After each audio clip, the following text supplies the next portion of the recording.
نحمده ونصلي على رسوله الكريم اما بعد فاعوذ بالله من الشيطان الرجيم بسم الله الرحمن الرحيم رب اشرح لي صدري ويسر لي امري واحلل عقدة من لساني يفقهوا قولي۔ آج انشاءاللہ ہم رسول اللہ صلی اللہ علیہ وسلم کے بارے میں بات کریں گے۔ کسی کو ٹاپک یاد ہے؟ پیارے رسول کی گھریلو زندگی۔ آپ کا کیا خیال ہے کہ میں نے یہ ٹاپک کیوں چنا ہے؟ کیونکہ رسول اللہ صلی اللہ علیہ وسلم ہمارے لیے بہترین نمونہ ہے۔ سورۃ الاحزاب کی آیت نمبر 21 میں آتا ہے لَقَدْ كَانَ لَكُمْ فِي رَسُولِ اللَّهِ أُسْوَةٌ حَسَنَةٌ، تمہارے لیے اللہ کے رسول صلی اللہ علیہ وسلم کی زندگی میں بہترین نمونہ، خوبصورت نمونہ ہے۔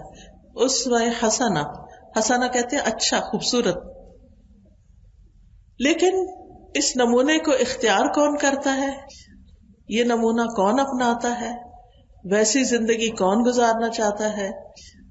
لمن کان یرجو اللہ والیوم الآخر، ہر اس شخص کے لیے جو بھی اللہ اور یوم آخرت کی امید رکھتا ہو کہ اللہ سے ملاقات ہونی ہے، آخرت کے دن پر ایمان ہمارا ہے اور اس دن ہم سب دوبارہ اٹھائے جائیں گے، ہمارا حساب کتاب ہوگا، ہم اللہ تعالیٰ سے ملاقات کریں گے، ہمارے اعمال نامے تولے جائیں گے اور اس میں دیکھا یہ جائے گا کہ کس کی زندگی کیسی تھی۔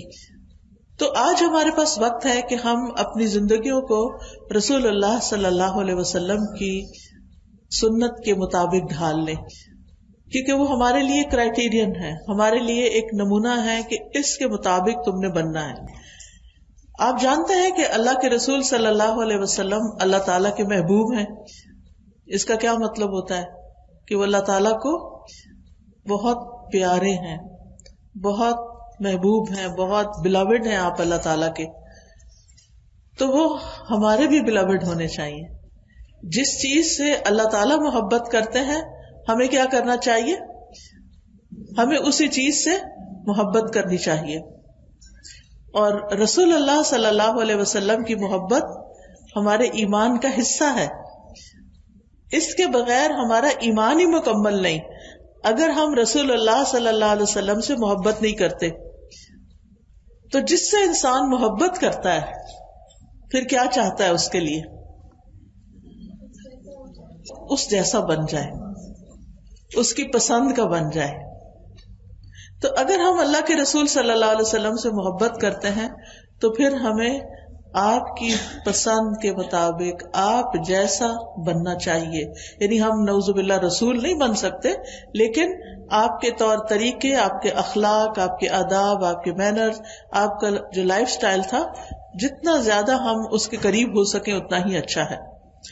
یہ ٹاپک تو بہت بڑا ہے، لیکن میں چند چیزوں کے اوپر انشاءاللہ اس مختصر سے وقت میں روشنی ڈالوں گی۔ پہلی بات تو یہ یاد رکھنے کی ہے کہ آپ کی پیروی ہمارے لیے صرف دین کے امور میں ہی نہیں کہ ہم آپ کی طرح نماز پڑھیں، جیسے آپ نے فرمایا صلو کما رأیتمونی اصلی، کہ نماز ایسے پڑھو جیسے میں نماز پڑھتا ہوں۔ حج کے موقع پہ فرمایا خذوا انی مناسککم، مجھ سے اپنے حج کے طور طریقے سیکھ لو۔ تو یہ رہنمائی رسول اللہ صلی اللہ علیہ وسلم کی ذات سے ہمیں صرف عبادات میں نہیں لینی، بلکہ آپ کی ساری زندگی ہی ہمارے لیے بہترین نمونہ ہے۔ اور ہر معاملے میں، دین دنیا کے معاملے میں، یعنی کھانا پینا، سونا جاگنا، چلنا پھرنا، ہنسنا رونا، اٹھنا بیٹھنا، میل ملاقات کرنا، محبت نفرت، یہ ساری چیزیں بھی ہمیں کس سے لینی ہے؟ محمد صلی اللہ علیہ وسلم سے، کہ وہ کیسے کرتے تھے، وہ کیسے اللہ تعالیٰ کے اتنے پیارے بن گئے، اور ہم اللہ کے پیارے کیسے بن سکتے ہیں؟ ہم کون سا کام کریں کہ ہمیں اللہ تعالیٰ کی محبت حاصل ہو؟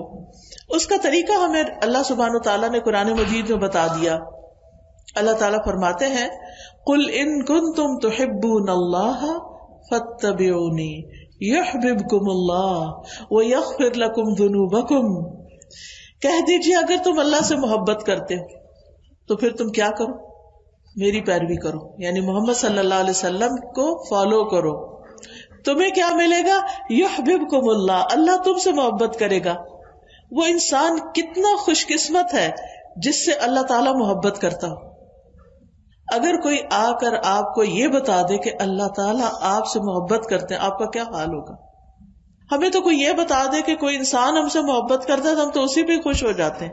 اچھا کوئی ہم سے محبت کرتا ہے، اور اگر کوئی محبت نہ کرے اپنا پیارا تو ہمارا دل دکھا رہتا ہے کہ بچے پیار نہیں کرتے، ہسبینڈ پیار نہیں کرتے، فلاں نہیں کرتا، فلاں نہیں کرتا، مجھے زندگی میں پیار نہیں ملا، لوگ اس کے لیے ترستے رہتے ہیں. تو یہ تو انسانوں کا پیار ہے، کہاں اللہ سبحانہ تعالیٰ کا پیار، اللہ تعالیٰ کی محبت. تو اس کو پانے کے لیے بہت ضروری ہے کہ ہم محمد صلی اللہ علیہ وسلم کی سیرت کے مطابق، آپ کی سنت کے مطابق اپنی زندگی ڈھال لیں. انشاءاللہ اس کے بعد آپ کو جیسا کہ معلوم ہے، اور یہ میرے خیال ہے کہ فلائر بھی آپ تک پہنچا ہوگا، یہ تجلیات نبوت کے نام سے انشاءاللہ اس کا ایک کورس یہاں کروایا جائے گا. تو یہ سیرت کا کورس ہوگا. ابن قیم رحمہ اللہ کہتے ہیں جب بندے کی دونوں جہانوں میں خوش نصیبی نبی صلی اللہ علیہ وسلم کی سیرت سے مربوط ہے، جڑی ہوئی ہے، تو ہر وہ شخص جو اپنی خیر خواہی چاہتا ہے، اپنا فائدہ چاہتا ہے، جو اپنے نفس کی خیر اور خوش نصیبی چاہتا ہے، اس پر واجب ہے کہ وہ نبی صلی اللہ علیہ وسلم کی سیرت، طریقے اور آپ کی شان کو جانے، جس سے وہ جاہلوں کی صف سے نکل جائے گا. اگر آپ نبی صلی اللہ علیہ وسلم کی سیرت اور سنت کو نہیں جانتے تو پھر آپ کچھ نہیں جانتے، آپ بہت بڑی خیر سے محروم ہیں. تو اس لیے ہم میں سے ہر ایک کو چاہیے کہ وہ باقاعدہ اس کا علم حاصل کرے. صحابہ کرام جو تھے وہ نبی صلی اللہ علیہ وسلم کی سیرت کو اپنے بچوں کو اسی طرح سکھاتے تھے جیسے نماز کا سبق سکھاتے ہیں، کیونکہ ان کو پتا تھا کہ جس چراغ سے، سراجم منیرہ سے ہم نے روشنی حاصل کی ہے، ہمارے بچے بھی اس سے روشنی حاصل کریں، ہمارے بچے بھی اندھیرے میں نہ رہیں. تو اس لیے ہم میں سے ہر ایک کو سیرت کے بارے میں ضرور جاننا چاہیے، سنت کے بارے میں ضرور جاننا چاہیے، حدیث کے بارے میں ضرور جاننا چاہیے. اور خوش قسمت ہیں وہ لوگ کہ جن کو اس علم کا شوق ہے اور اس علم سے محبت ہے اور وہ اس کو سیکھنے کی کوشش کرتے ہیں. اور پھر وہ کہتے ہیں، امام ابن قیم ایک بہت بڑے امام ہیں، کہتے ہیں کہ جو شخص سیرت کو پڑھے گا، جانے گا، وہ آپ صلی اللہ علیہ وسلم کا پیروکار، آپ کے گروہ اور آپ کے لشکر کی گنتی میں شمار ہو جائے گا. یعنی وہ آپ کے فالوورز میں سے ایک فالوور بن جائے گا. جیسے اب دنیا میں جو لوگ بڑے بڑے مشہور ہو جاتے ہیں، لوگ ان کے فین بن جاتے ہیں. کچھ تو صرف فین نہیں رہتے، ایئر کنڈیشن بھی بن جاتے ہیں. صرف اپنی ذات کی حد تک نہیں، دوسروں کو بھی وہ اپنے ایسے ڈریس پہنتے ہیں، ویسے ہی جوتے، ویسے ہی اسٹائل، بولنے کا، دیکھنے کا، یعنی بہت کچھ میں کاپی کرنے لگتے ہیں. ان کے سٹیکرز لے کے، یاد ہے مجھے چھوٹے ہوتے تھے ہم تو بچے جو تھے وہ اپنے کاپیز پر اور اپنے اسکول کی نوٹ بکس کے اوپر اپنے پسندیدہ کھلاڑیوں اور ایکٹروں کی تصویریں لگاتے تھے.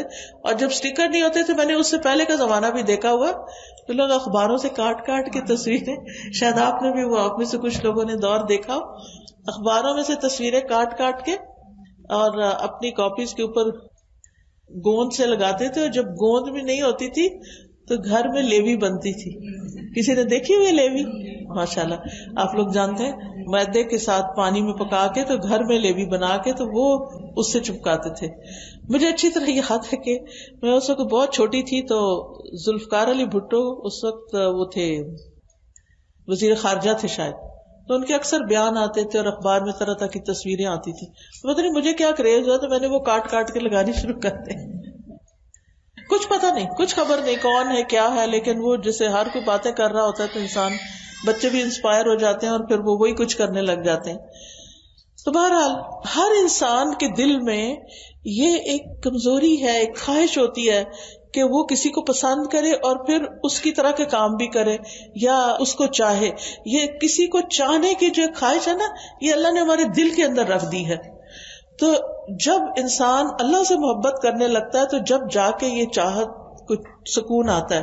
اور یا اللہ کے رسول صلی اللہ علیہ وسلم سے محبت، اس سے نیچے جتنی چیزوں کو ہم چاہتے ہیں نا، چاہے مال ہے یا اولاد ہے یا ہسبینڈ ہے یا دوست ہیں یا کوئی فرینڈز ہیں یا کوئی بھی ہے، تو آپ دیکھیں گے کہ ان کی چاہت غم دیتی ہے، ان کی چاہت غم دیتی ہے. بچوں کی طرف سے کبھی آپ کو غم ہوا؟ کہیں کس دن نہیں ہوا. وہ کہیں جاتے ہیں تو غم لگ جاتا ہے، وہ بات نہیں سنتے تو غم لگ جاتا ہے، وہ اپنی فیوچر کو نہیں دیکھتے تو غم لگ جاتا. یعنی سب سے زیادہ مجھے لگتا ہے ہماری زندگی میں یہی غم ہے. ٹھیک ہے، اچھی بات ہے، ان کی تربیت کرنی چاہیے، ان کے لیے فکر مند ہونا چاہیے، لیکن اللہ تعالیٰ فرماتے ہیں وما اموالکم ولا اولادکم باللتی تقربنا الی اللہ عندنا زلفی، کہ یہ تمہارے مال اور اولاد نہیں جو تمہیں اللہ کے قریب کریں گے. ان کی اپنی زندگی میں ایک جگہ ہے، لیکن اس کے بعد وہ ایک انڈیپینڈنٹ انڈیویجولز ہیں جن کی اپنی بھی زندگی ہے. ہمیں ان کو سپیس دینی چاہیے، ہمیں ان کو ان کی مرضی کے مطابق بھی اگر وہ اللہ کی حدود کے اندر ہے تو جینے دینا چاہیے. ہر وقت پیچھے نہیں پڑنا چاہیے ان کے. بہرحال اگر کوئی اللہ کے رسول صلی اللہ علیہ وسلم کی پیروی کرتا ہے تو آپ کے لشکر میں شامل ہو جائے گا. اور اس بارے میں لوگ کچھ ان چیزوں میں سے بہت قلیل حاصل کرنے والے ہیں، کچھ بہت زیادہ حاصل کرنے والے ہیں، اور کچھ اس سے محروم ہیں. یعنی تین طرح کے لوگ ہیں، کچھ سیرت سے بہت کچھ جانتے ہیں، کچھ درمیانہ جانتے ہیں، کچھ بھی نہیں جانتے. ہم سوچیں ہم کس کیٹیگری میں ہیں. اگر میں آپ سے پوچھوں کہ رسول اللہ صلی اللہ علیہ وسلم کی گھریلو زندگی کیا تھی، تو اپنے آپ سے سوال کیجئے کہ کتنی باتیں آپ کو معلوم ہیں. اور ابھی میں انشاءاللہ کچھ جھلکیاں آپ کو دکھاؤں گی، تو آپ دیکھتے جائیں کہ کیا یہ باتیں مجھے معلوم ہیں. ہاں الحمدللہ سنی ہوئی ہیں. کیا میں اس کے مطابق عمل بھی کرتی ہوں؟ کیا میں بھی ایسی ہوں؟ کیا ایسا کرنا چاہیے؟ اگر نہیں تو مجھے ایسا کرنے کی نیت کر لینی چاہیے، ارادہ کرنا چاہیے، اور مجھے بھی اپنی زندگی کو بہتر بنانا ہے.